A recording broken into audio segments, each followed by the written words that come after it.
Okay. All right. So, second half of part two. I get arrested, go to jail, call my family, get bonded out.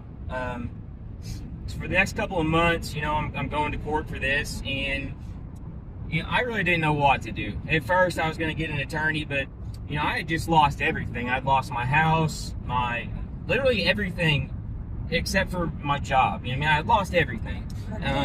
So I really couldn't afford an attorney. So then they keep asking me if I want to have an appointed attorney, and I tell them, well, no. Eventually, I just decide to represent myself. Okay, so this comes to It's the air in here. I don't know what it is. It's like every time. This comes to the second major issue I encountered during this situation.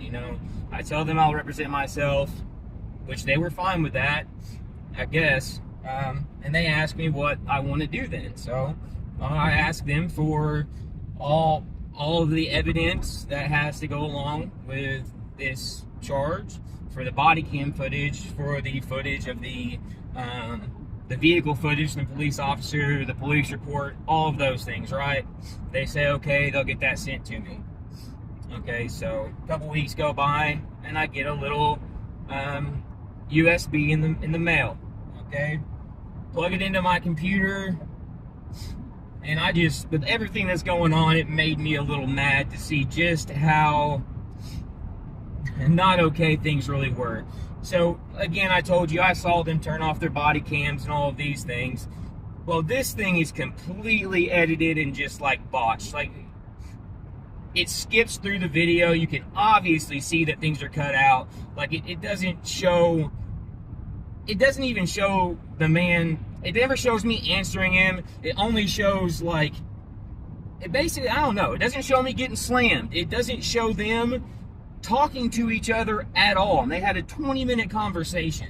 It just, they edited the shit out of this thing, man, and it doesn't even make sense to me. These people are supposed to be the people who are upholding our laws. They're supposed to be honorable. They're supposed to be the best of the best, and we've got people who are intentionally, seems to me, messing up and abusing their power and then trying to cover it up.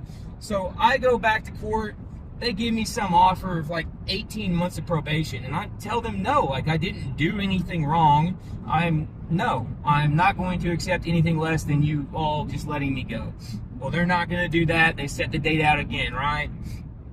That goes on 2 or 3 times, and then the last time that I go, they tell me that this is their final offer, and they offer me a month in prison or a month in jail and a little bit of probation, and I'm absolutely not. That's not even, whatever the offer was, I was not going for it. They kind of looked at each other, the prosecutor and the judge, and they're like, well, what do we do? Well, I guess we're going to give you this piece of paper, and you write down what you would accept, and then we'll go from there. So I sit at the back of the courthouse, wait for everyone else to go through. They call me back up, and I hand them the piece of paper. On it, I wrote, I will take no plea, I'm innocent. You know what I mean? And then they look at each other again, prosecutor and judge, well, what do we do now? I think one of the major problems right now with everybody is they're afraid. I do not think, those people genuinely, I don't think, knew what to do, because what can they do? You know what I mean? I'm sitting here proclaiming my innocence and literally telling them why I'm innocent and telling them they have all these things that they did that were wrong, and they don't know what to do. So they tell me they're going to, they're gonna give me another offer. Okay.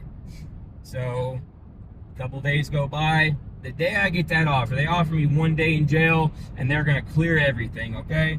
Drop it off my charges. I tell them I accept, and then that night I got into trouble.